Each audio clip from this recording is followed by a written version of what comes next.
Enseignement sur Christ et la croix. Christ et la croix est au centre, nous l'avons dit, est au centre du dessein de Dieu, Christ étant le but final du dessein de Dieu et la croix étant la procédure pour réaliser le plan de Dieu. Donc Dieu a choisi le moyen par lequel il allait réaliser son plan, et bien c'est par la croix. Et nous avons vu que la croix avait un élément éternel.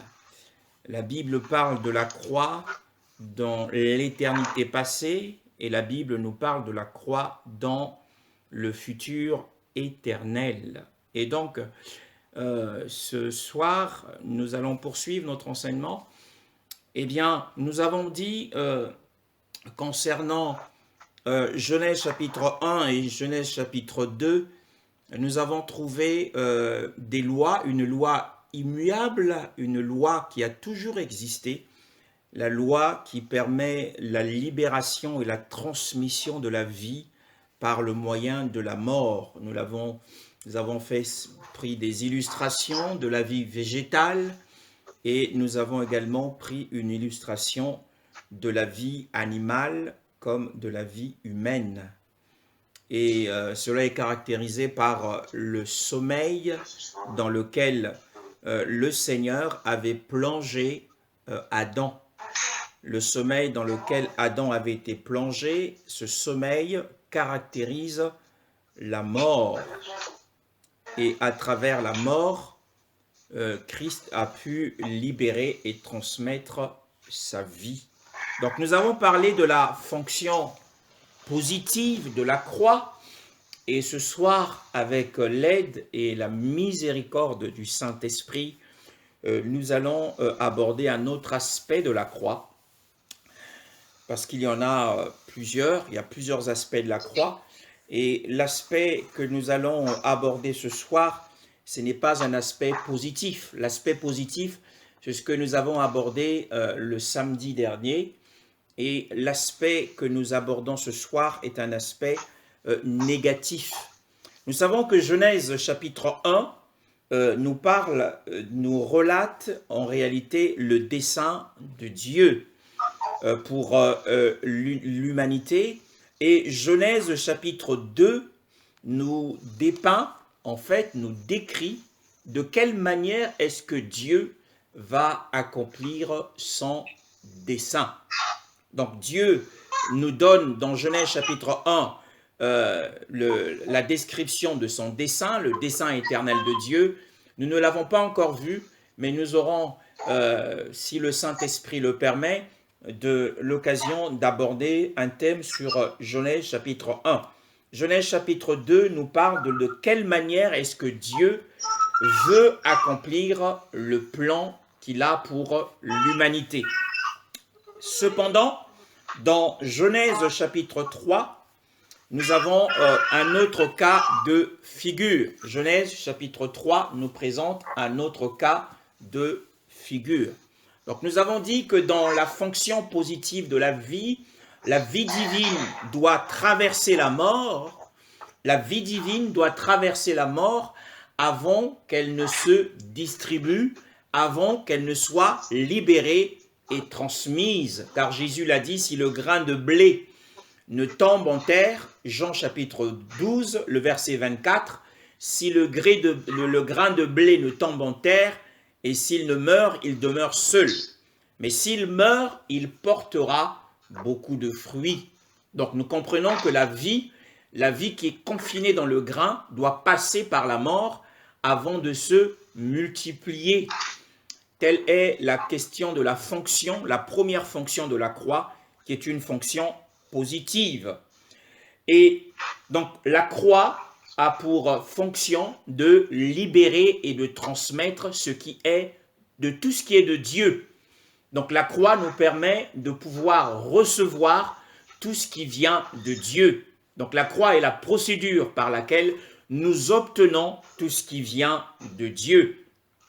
Mais il y a un autre aspect de la croix qui est un aspect négatif, et l'aspect négatif eh bien, va mettre fin à tout ce qui est contraire à Dieu. Donc la croix est donc cet objet, la croix est donc cet élément qui va mettre fin à tout ce qui n'est pas de Dieu, à tout ce qui est contraire à Dieu, à tout ce qui s'oppose à Dieu, à tout ce qui résiste à Dieu. Et donc c'est cet aspect que nous voulons considérer ce soir par la grâce de Dieu. Tout ce qui s'oppose à Dieu, tout ce qui est contraire à Dieu, tout ce qui résiste à Dieu. Et justement, Genèse chapitre 3, le premier verset. Genèse chapitre 3, le premier verset. Dans ce chapitre, nous avons un élément qui nous est donné, qui montre que cette chose-là s'oppose au dessein de Dieu. Genèse chapitre 3, le verset 1. Genèse chapitre 3, le premier verset. Si quelqu'un est à la page, il peut faire la lecture. Était le plus rusé de tous les animaux des champs que Yahweh Dieu avait fait. Et il dit à la femme, quoi? Dieu a dit, vous ne mangerez pas de tous les arbres du jardin. Amen. Et la femme répondit au Amen, frère. Amen. Juste le premier verset. Le premier verset nous parle d'un élément. Or, le serpent. Or, nous savons en fait, tous les étudiants de la Bible savent que la première mention d'une chose dans un chapitre, dans un chant, dans un chapitre biblique, établit le principe de la chose. La première mention d'une chose dans un chapitre établit le principe. Tous les éléments qui font partie de ce chapitre sont en fait sous la couverture du premier élément qui a été mentionné. Par exemple, dans Genèse chapitre 1, le verset 1, il est écrit « Au commencement, Dieu créa ». Donc, nous convenons que le chapitre 1 de la Genèse nous parle de la création. Et le chapitre 3 nous dit « Or, le serpent ». Donc là, l'introduction de ce chapitre établit le principe de ce chapitre. Et donc le principe de ce chapitre, c'est l'activité du serpent rusé, le serpent subtil. Donc nous avons dit tout à l'heure que la première fonction de la croix, c'est de nous transmettre la vie divine de Dieu. La vie divine de Dieu, avant qu'elle ne nous arrive, elle était passée par la mort. Ensuite, elle nous a été transmise. Et c'est pour cette raison que aujourd'hui, le Père peut se réjouir parce qu'il a de nombreux fils dans le monde qui ont en eux la vie divine. Mais un autre aspect de la croix, c'est que la croix met fin à tout ce qui est contraire à Dieu. Or, le premier élément, la première chose qui est contraire à Dieu, ce n'est pas le péché, mais c'est Satan. Satan est le premier, la première chose, le premier personnage qui s'oppose à Dieu. Déjà, sa première rébellion s'est produite dans les cieux, et donc l'œuvre de la croix traite premièrement, avant de traiter la question du péché, elle traite premièrement la transmission de la vie et deuxièmement la question de Satan. Et c'est pour cette raison que nous avons commencé cette réunion par ce chant, parce que j'étais en train de me demander tout à l'heure au Seigneur quel chant voulait-il que je lui chante. Et ce vieux chant, c'est un vieux chant que j'ai chanté à l'époque, il y a une trentaine d'années, qui m'est venu à l'esprit. Hosanna, Hosanna, Jésus-Christ vit dans mon cœur, il a vaincu Satan. Et donc, l'aspect négatif de la croix, c'est de terminer avec la rébellion de Satan. Et donc, ce soir, nous allons considérer l'activité de cet homme, de cet être, Satan. Or, il est apparu, c'est la première fois dans les Écritures qu'il apparaît. C'est dans Genèse chapitre 3. Et d'une manière incarnée. Nous avons ici la première incarnation. Avant que Dieu, lui-même Dieu, ne s'incarne dans l'évangile de Jean chapitre 1. Satan était le premier à s'incarner. En réalité, le principe de Genèse chapitre 3 nous dit que, en fait, dans toutes les choses de la vie, Satan vient toujours en premier. Attention à cela. Satan vient toujours de manière précipitée en premier, avant que Dieu n'agisse. Et là, il est venu pour contrecarrer. Dieu, dans Genèse 2, établit la manière dont il allait accomplir le dessein éternel.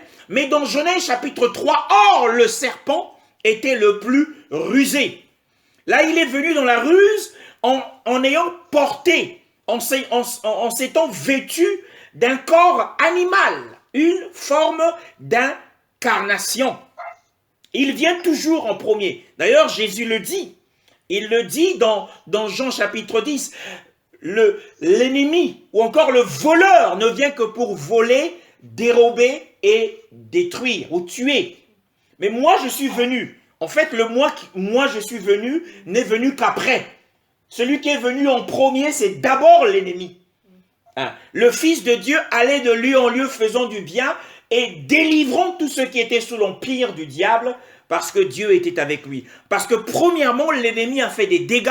Ensuite, Dieu est venu pour apporter la restauration, apporter la délivrance. Et donc, nous voyons ici l'activité, la première activité de l'ennemi.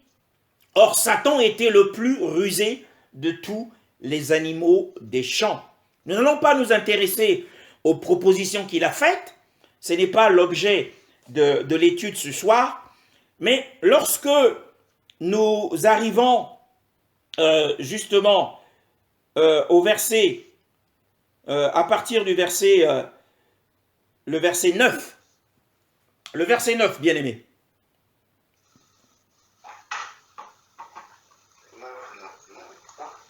Mais Yahweh Dieu appela Adam et lui dit, où es-tu? Il répondit, j'ai entendu ta voix dans le jardin et j'ai eu peur parce que je suis nu et je me suis caché. Et Dieu dit, qui t'a appris que tu es nu? Est-ce que tu as mangé le fruit de l'arbre dont je t'ai défendu de manger? Adam répondit, la femme que tu m'as donnée pour être avec moi m'a donné du fruit de l'arbre et j'en ai mangé. Et Yahweh Dieu dit à la femme, pourquoi as-tu fait cela? Et la femme répondit, le serpent m'a séduit et j'en ai mangé. Voilà. Alors, le serpent m'a séduit et j'en ai mangé. Alors, la question, c'est que lorsque Yahweh arrive, après que Adam ait désobéi au seul commandement qui lui avait été donné, parce qu'il lui avait été dit, le jour où tu en mangeras, tu mourras et tu mourras. Et donc, il s'est retrouvé dans un lieu où, et évidemment, il ne s'attendait qu'à la mort. Lui et sa femme ne s'attendaient qu'à mourir. Ils s'attendaient à mourir. Mais au lieu de subir le jugement de mort auquel ils s'attendaient, la Bible nous dit que Dieu, lorsqu'il arrive, il lui pose la question. Il lui pose la question de savoir où es-tu? Où es-tu? Alors, où es-tu est une proclamation d'ouverture, bien-aimé. C'est une proclamation d'ouverture de la bonne nouvelle. Où es-tu? Jésus est venu, dit-il dans Luc chapitre 19, le verset 10, « Je suis venu chercher et sauver ceux qui étaient perdus. » Où es-tu? Adam était perdu. Et donc, l'arrivée de Dieu, c'était l'arrivée dans la proclamation de la bonne nouvelle. La première personne qui a proclamé la bonne nouvelle dans toute la création, dans l'univers, c'est Dieu lui-même. Et c'est dans Genèse chapitre 3. Genèse chapitre 3, Dieu lui dit, où es-tu? Où es-tu, Adam? Il lui pose 3 questions. Et à Ève, il lui pose une seule question. Maintenant, nous arrivons au serpent. Au serpent, il ne lui pose aucune question. Le verset 14. Bien-aimé, le verset 14. Alors Yahweh Dieu dit au serpent, parce que tu as fait cela, tu seras maudit entre tout le bétail et entre tous les animaux des champs. Tu marcheras sur ton ventre et tu mangeras la poussière tous les jours de ta vie. Et je mettrai l'inimitié entre toi et la femme, et entre ta postérité et sa postérité. Celle-ci t'écrasera la tête, et tu lui écraseras le talon. Amen. Donc nous avons ici, dans Genèse chapitre 14 et le Genèse chapitre 15, la proclamation de la grande et bonne, de la proclamation de l'évangile de Dieu. Hein, l'évangile de Dieu nous est annoncé ici. Hein, Dieu dit au serpent, il ne lui pose pas la question comme il a posé à Ève, pourquoi tu fais cela? Non, il dit parce que tu as fait cela. Tu es maudit entre tout le bétail et tous les autres animaux des champs. Tu marcheras, tu ramperas sur ton ventre et tu mangeras la poussière tous les jours de ta vie. Donc il a limité l'activité de Satan en tant que serpent, bien sûr. En tant que serpent, que uniquement sur la terre. L'activité de Satan sous la forme du serpent se limite à la terre, bien-aimé dans le Seigneur. Et tu mangeras la poussière tous les jours de ta vie. La poussière tous les jours de ta vie. La BJC rejoint également cette même interprétation, hein, puisqu'elle parle de la poussière ici en définissant que la poussière, c'est l'homme pécheur, puisque lorsque Dieu crée l'homme, il le crée à partir de la poussière du sol. Hein, bien aimé dans le Seigneur. Mais ce n'est pas seulement l'homme pécheur, mais c'est aussi le chrétien.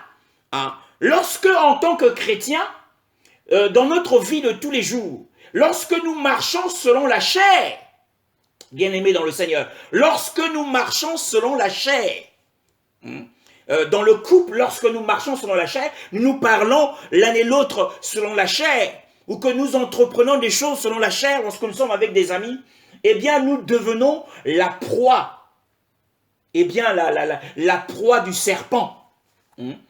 L'ennemi est là, il va nous dévorer. Lorsque tu vis selon la chair, eh bien tu es justement exposé aux attaques sataniques. Tu es exposé à l'oppression. Tu es exposé à toute forme d'oppression venant du malin. Puisqu'il lui a été dit, dans la condamnation qui lui a été faite, il lui a été dit qu'il mangera uniquement que la poussière du sol. Donc, l'ennemi n'attend que ça, que nous puissions sortir de notre position. Quelle est notre position en tant que chrétien? Notre position, lorsque nous sommes dans l'esprit, nous sommes assis avec Christ dans les lieux célestes. Nous sommes assis dans les lieux célestes. Mais, au lieu d'être assis et de marcher dans les hauteurs, dans l'esprit, si nous marchons selon l'homme, selon la chair, selon l'homme naturel, effectivement, il ne faut pas s'étonner que des choses pas très bonnes, pas très agréables nous arrivent. Parce qu'à ce moment-là, eh bien, nous sommes exposés à l'ennemi. Le verset 15. Le verset 15 nous intéresse particulièrement ce soir. Le verset 15. Le verset 15, il dit, Dieu dit, c'est Dieu qui dit, je mettrai inimitié. Waouh! Dans le jugement que Dieu prononce contre le serpent, eh bien, il dit, c'est moi, Yahweh, je mettrai un conflit. Alors, c'est Dieu qui a créé le conflit. Il a dit qu'il y aura un combat, il y aura une guerre. C'est ce que signifie le mot inimitié, entre toi, serpent, et entre toi, la femme. Hein, bien aimé le Seigneur. Donc, il nous faudra comprendre ce soir qui est la femme dont parle Genèse chapitre 3. Hein. Genèse chapitre 3 nous parle de la femme, nous parle d'une guerre qu'il y aura entre le serpent et la femme, et entre la postérité de sa femme, de la femme et la postérité du serpent. Celle-ci t'écrasera la tête et tu lui écraseras le talon. Nous savons tous que écraser la tête nous fait allusion à l'œuvre de la croix, à l'œuvre de la croix qui a détruit complètement notre ennemi. Mais maintenant, nous voulons nous intéresser ce soir à la question de la femme et de la postérité de la femme. Qui est la femme, selon la parole de Dieu? Nous avons dit au tout début que la première fois que Satan fait son entrée dans la Bible, dans les Saintes Écritures, c'est dans Genèse chapitre 3. Et Satan fait son entrée dans Genèse chapitre 3, au verset 1.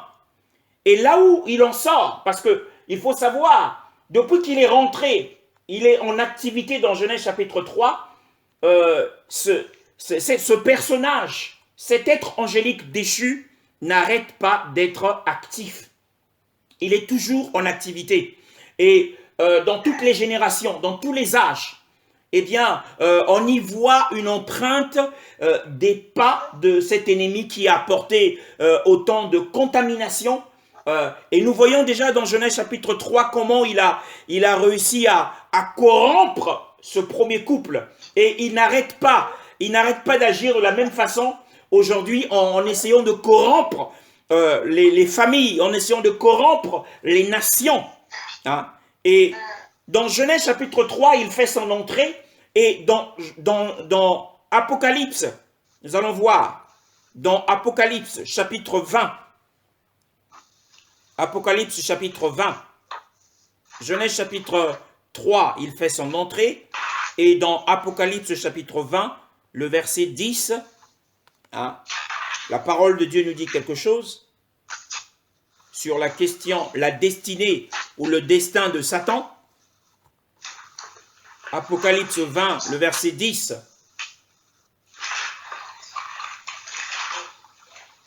Apocalypse 20, chapitre... Oui. Et le diable qui les séduisait fut jeté dans les temps de feu et de soufre où sont la bête et le faux prophète. Et ils seront tourmentés jour et nuit d'âge en âge. Amen. Donc, dans Genèse chapitre 3, il fait son entrée. Et dans Apocalypse 20, le verset 10, il sera jeté dans les temps de feu où il y aura des pleurs, il sera tourmenté nuit et jour. Alors, il y a dans la parole de Dieu, nous avons dit que l'ennemi a commencé à agir dans Genèse chapitre 3 et dans Apocalypse chapitre 20, il est expulsé, il est chassé. Mais il y a dans le livre de l'Ancienne Alliance, 2 livres dans lesquels on ne retrouve aucune trace de l'ennemi. Il y a 2 livres dans lesquels on ne retrouve aucune trace de l'ennemi. C'est dans Genèse chapitre 1 et dans Genèse chapitre 2. Dans les 2 chapitres du commencement, il n'y a aucune trace de la présence de l'ennemi. Et il y a dans la Nouvelle Alliance 2 chapitres également dans lesquels on ne trouve aucune trace de l'ennemi. C'est dans Apocalypse chapitre 21 et Apocalypse chapitre 22. Donc il y a 4 chapitres de la Bible où il n'y a aucune trace de l'ennemi. Que ce soit Genèse chapitre 1 et 2 et Apocalypse 21 et 22. Sinon le reste des livres, il y a une empreinte de l'ennemi. C'est un ennemi qui ne dort pas, et bien aimé dans le Seigneur. Et nous ne devons pas non plus être dans le sommeil spirituel parce qu'il agit. Déjà dans le livre de Job, on lui demande d'où viens-tu? Il dit de parcourir la terre et de m'y promener. Donc c'est pour montrer qu'il est toujours en activité. Maintenant, nous allons nous intéresser à la question de la femme, car Dieu dit, je mettrai inimitié. On a l'impression que lorsque le Seigneur nous dit qu'il mettra une bataille, il mettra inimitié entre la femme et le serpent, on a l'impression qu'il nous a laissé il a laissé l'homme à son propre sort dans ses propres batailles. Mais non, lorsque Dieu dit je mettrai inimitié, il y aura une bataille entre toi et l'ennemi, eh bien, il faut simplement savoir que derrière cela, celui qui a initié ce combat est toujours en train de gérer et de contrôler la situation. Alléluia. Donc, peu importe les batailles, peu importe les combats que tu peux vivre aujourd'hui, il faut que l'on se souvienne et que l'on ait conscience que même si c'est difficile les batailles que nous sommes en train de vivre, mais Dieu est toujours en train de contrôler la situation. Alléluia. Dieu contrôle toujours la situation, même s'il a dit « je mettrai inimitié entre toi et la femme ». Maintenant, c'est qui la femme ici? Premièrement, de façon naturelle, nous pourrons dire « mais la femme, c'est Ève ». La femme, c'est Ève. Mais la femme ici, ce n'est pas simplement Ève. Hein? Il y a un texte de la Bible qui correspond à ce passage, c'est dans le livre de l'Apocalypse, chapitre 12. Apocalypse, chapitre 12. Apocalypse, chapitre 12, le premier verset. Apocalypse, chapitre 12, le premier verset nous parle d'un autre personnage. Frère Esaïe. Apocalypse chapitre 12. Le premier verset. Premier verset.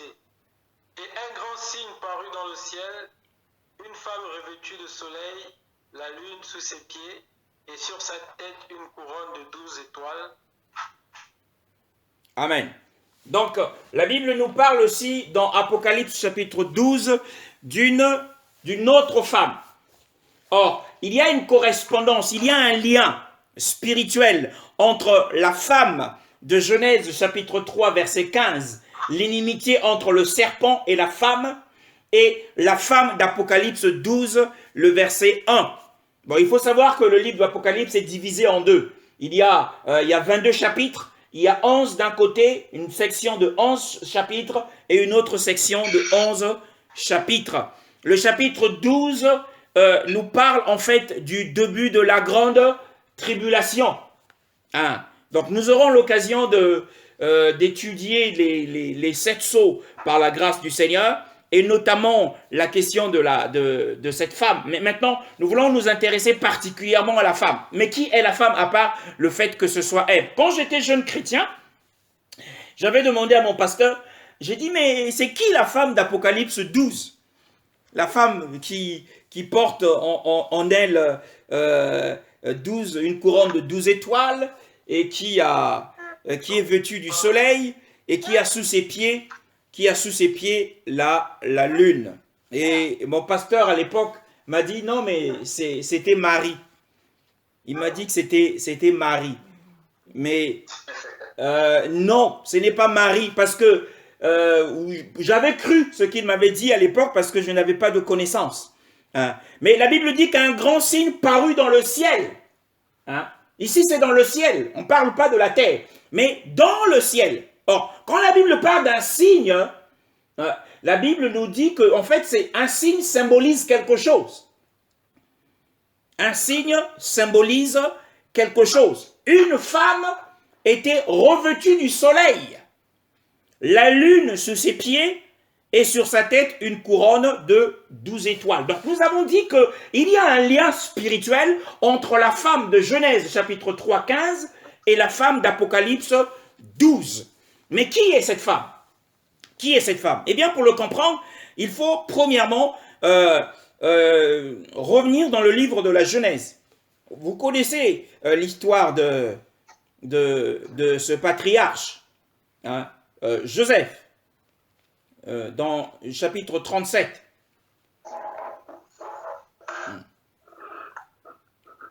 Vous connaissez ce qu'il avait rêvé au verset 9.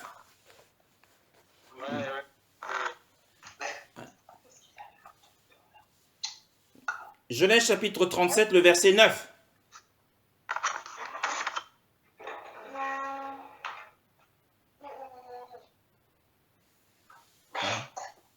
Genèse chapitre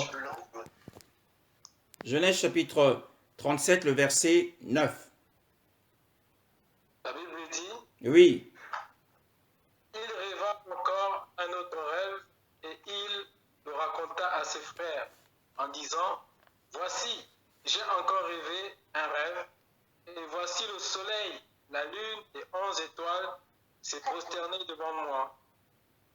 Il la raconta à son père et à ses frères. Son père le réprimanda et lui dit, que signifie ce rêve que tu as rêvé? Nous viendrons,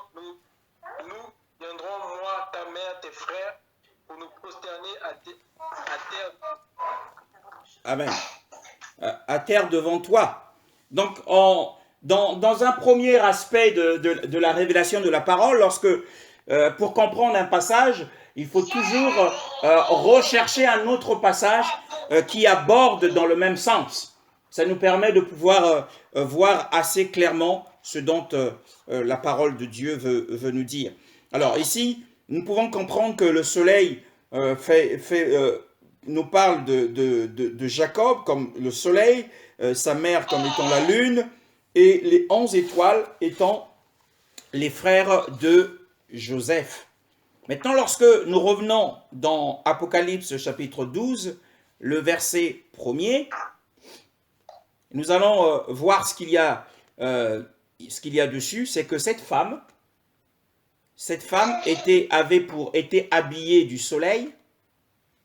Cette femme était habillée du soleil et la lune était sous ses pieds. Et sur sa tête, il y avait une couronne de 12 étoiles. Donc, nous allons commencer par la tête, puisque au niveau de la tête, il y a une couronne et des étoiles. Et au niveau des pieds, il y a la lune. Et sur la majeure partie du corps, sur la majeure partie de son corps, elle était habillée du soleil. Alors, donc on a une figure qui est assez différente de celle du rêve de Joseph. Les étoiles ici symbolisent la plupart des patriarches qui ont vécu du temps depuis Adam jusqu'avant le temps avant Moïse. Parce que le temps avant Moïse, c'était premièrement, nous étions à l'âge de la conscience. Il y avait l'âge de l'innocence, l'âge de la conscience après le péché. Et ensuite, il y a eu l'âge de la foi. Donc, Abraham a vécu par la foi. Enoch a vécu par la foi. Noé a vécu par la foi. Enoch, qui était l'un des premiers hommes de prière. C'est à cette époque que les gens ont commencé à invoquer le nom de Yahweh après la mort de Seth. Et c'était également, ils ont vécu par la foi. Donc, c'était cet ensemble de patriarches qui sont constitués ici, qui symbolisent ici ces étoiles. Pourquoi? Eh bien, parce que à cette période de l'histoire, en fait, le principe qui prédominait, c'était le principe de la grâce. C'était le principe d'être justifié par la foi. C'est par la foi que Noé, la Bible nous parle des héros de la foi dans le livre des Hébreux, dans lesquels on retrouve Noé, on retrouve Enoch. Alléluia. Donc, ce sont ces étoiles qui sont élevées, qui ont reçu la couronne parce qu'ils ont vécu par la foi. Donc, en fait, c'est le principe de la grâce ici qui est représenté, par les 12 étoiles et la couronne.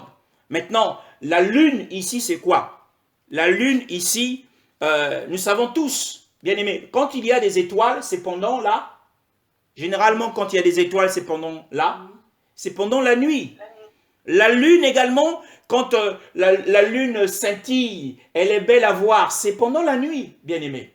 Et la lune ici représente tous les Israéliens, le peuple d'Israël sous la loi qui bénéficiait en fait la période dans laquelle Israël a vécu, c'était une période très sombre. L'univers était dans la nuit. Parce qu'en fait, quand on regroupe les étoiles, on regroupe la lune, on regroupe le soleil, nous avons en fait dans tous les continents du monde, il y a les étoiles, nous pouvons voir les étoiles. Dans tous les continents du monde, nous pouvons voir la lune. Dans tous les continents du monde, nous pouvons recevoir les rayons du soleil.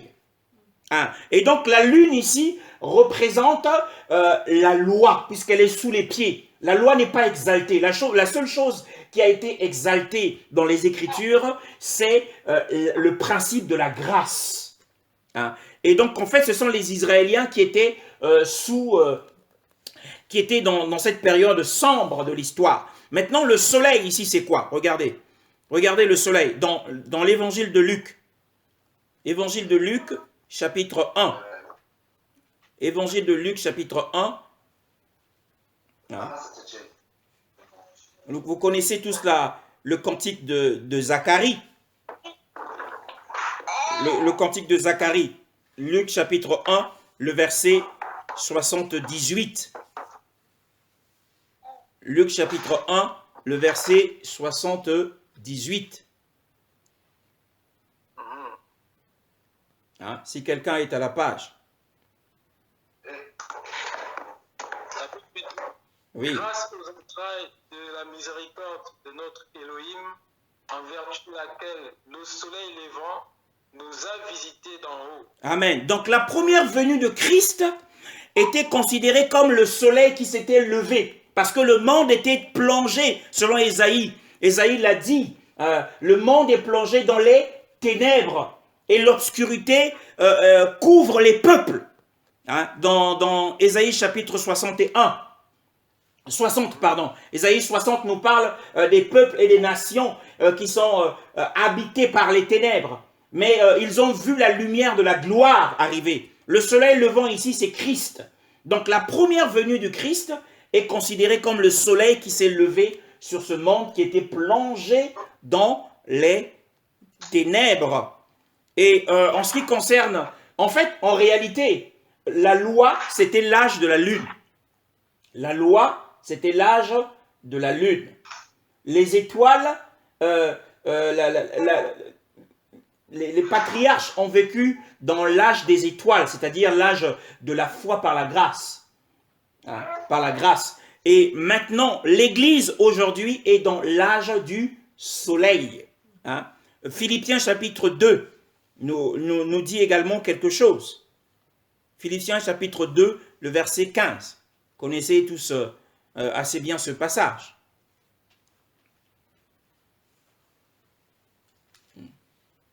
Philippiens chapitre 2, le verset 15.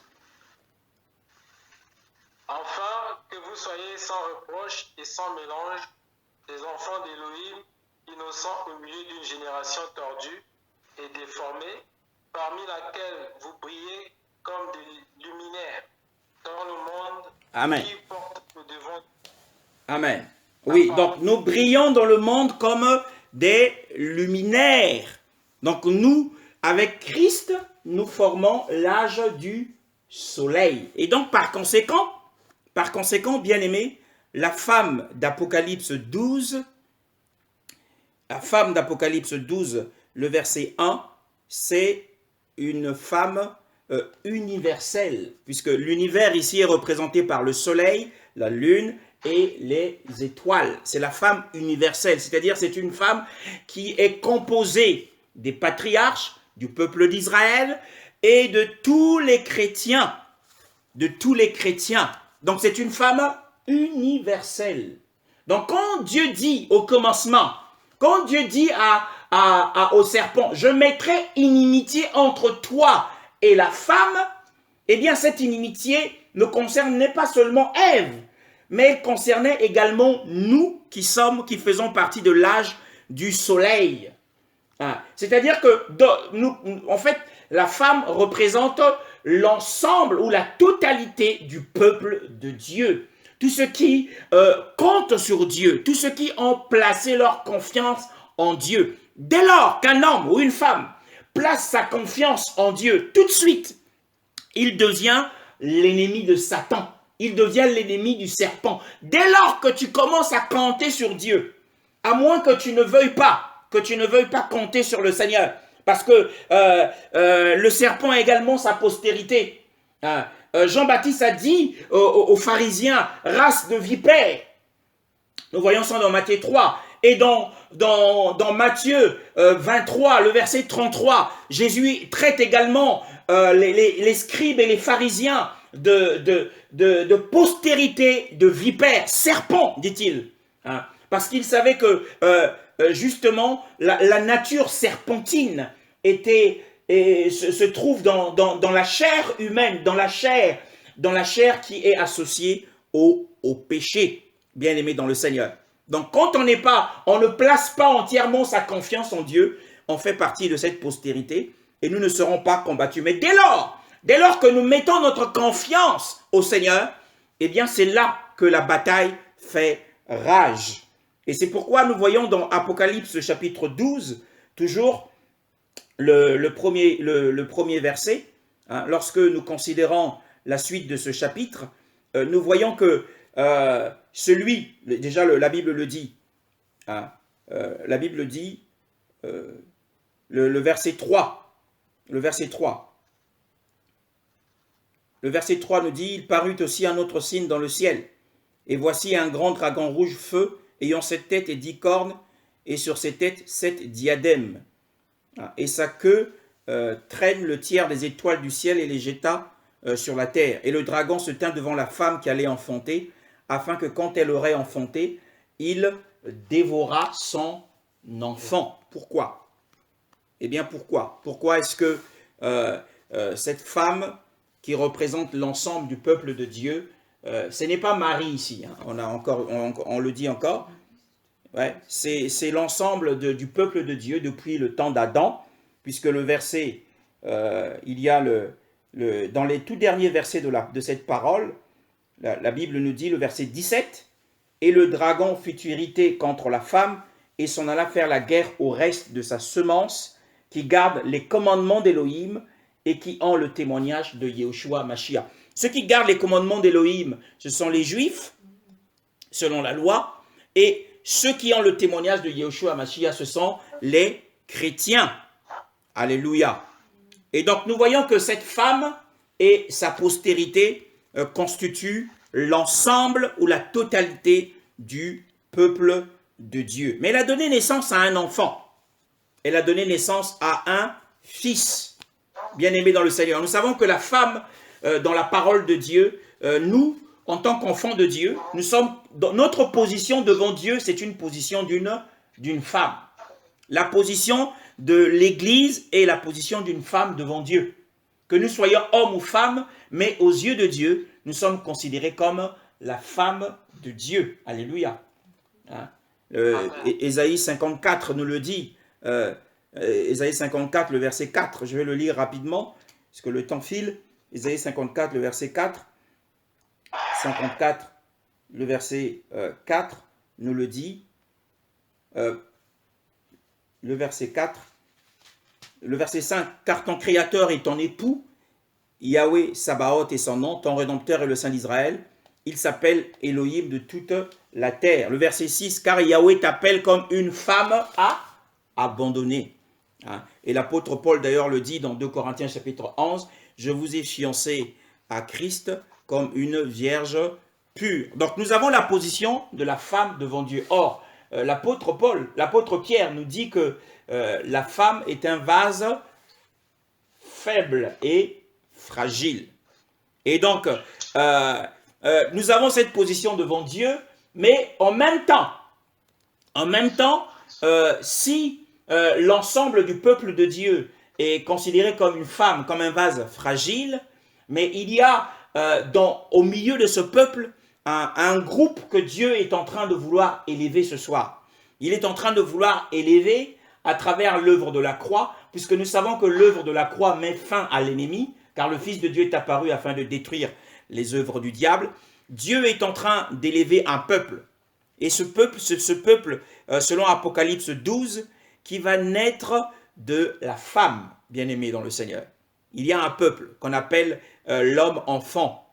Parce que l'ennemi veut dévorer cet enfant. Pourquoi? Eh bien parce que cet enfant a le pouvoir de le vaincre, a le pouvoir de vaincre l'ennemi, parce que la force est en lui. Et Jésus veut élever dans l'Église des vainqueurs, des gens qui seront capables de pouvoir détruire entièrement ce qui reste encore de l'œuvre de l'ennemi. Regardez dans Matthieu chapitre 27. Matthieu chapitre 27. Matthieu chapitre 27. Le verset. Matthieu chapitre 27.